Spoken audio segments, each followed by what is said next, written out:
Hey, it's Brandon from Bigger Pockets, and today I want to show you on this whiteboard a real simple explanation of how a person can go from really almost nothing to becoming a millionaire by owning rental properties. And hey, if you find this video helpful, don't forget to click that little thumbs up button below the video. It really helps make sure more people are reached with this message.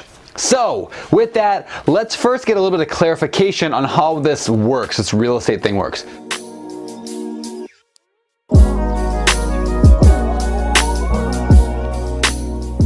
First of all, we're talking about buying rental properties, which means you buy a house or maybe a duplex or an apartment building, whatever, and you rent it out.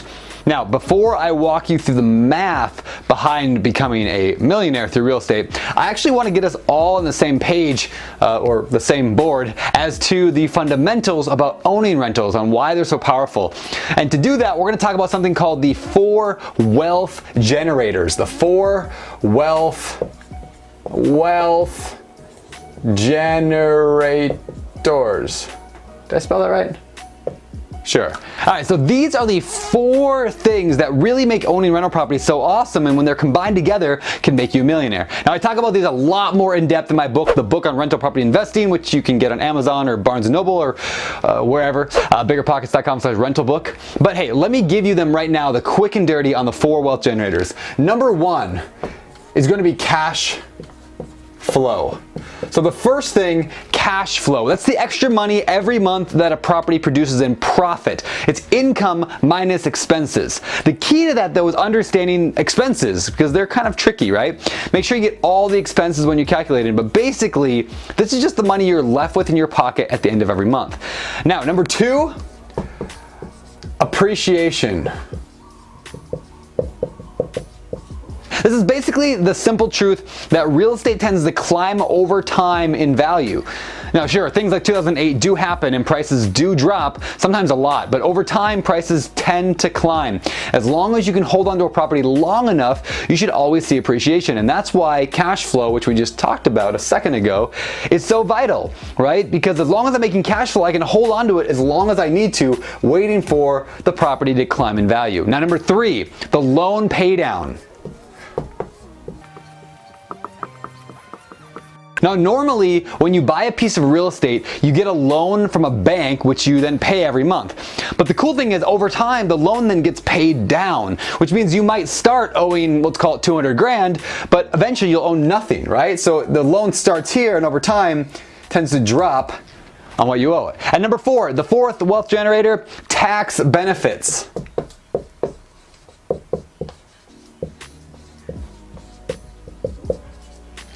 Okay, so for the purpose of this video, we're not going to talk a lot about tax benefits, but in real life, man, the tax benefits are huge. Like, if you made 100 grand from real estate and your friend made 100 grand from a job or maybe a business they own, who do you think would end up keeping more money?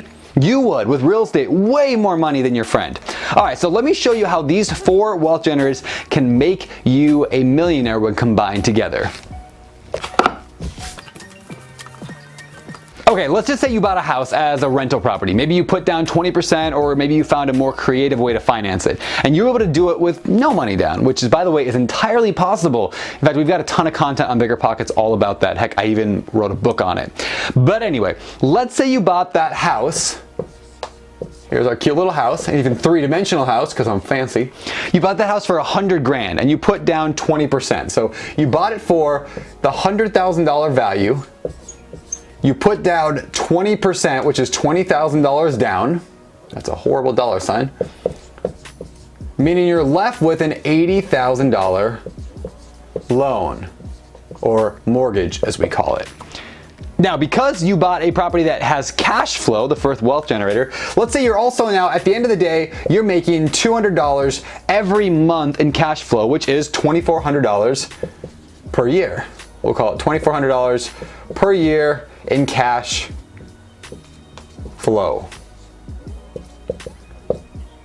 You're a millionaire. Just kidding. No, but this is where it starts, right? All right, so after 1 year, you've now made $2,400. Good for you, right?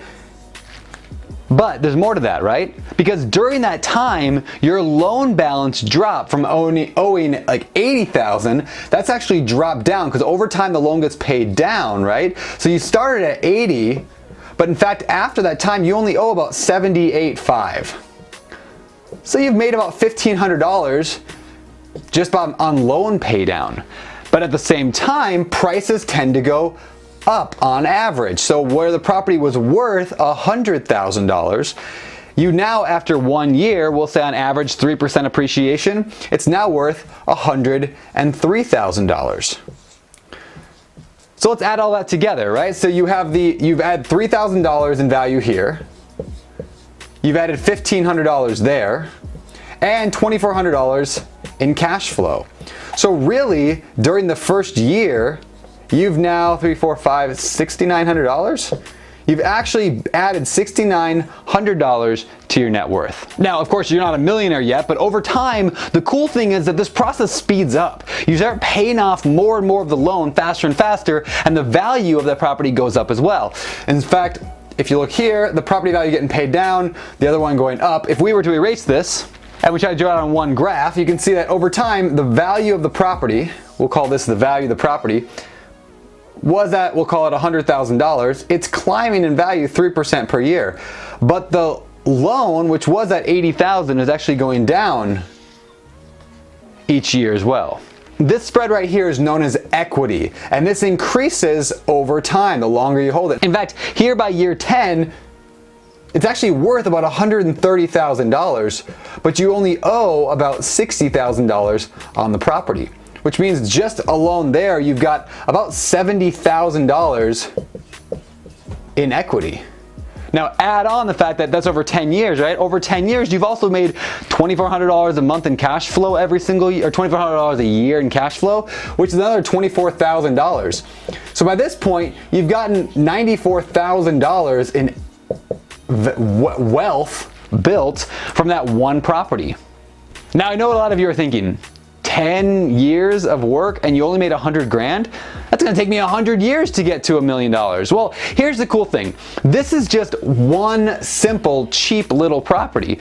I mean, once you figure out how to do one deal, you can do another and another and another. And furthermore, you don't have to stay small with a $100,000 house. In fact, what if you were to buy a $500,000 small apartment complex or even a $500,000 house? The same principles apply. Over time, the value tends to go up and the loan tends to get paid down.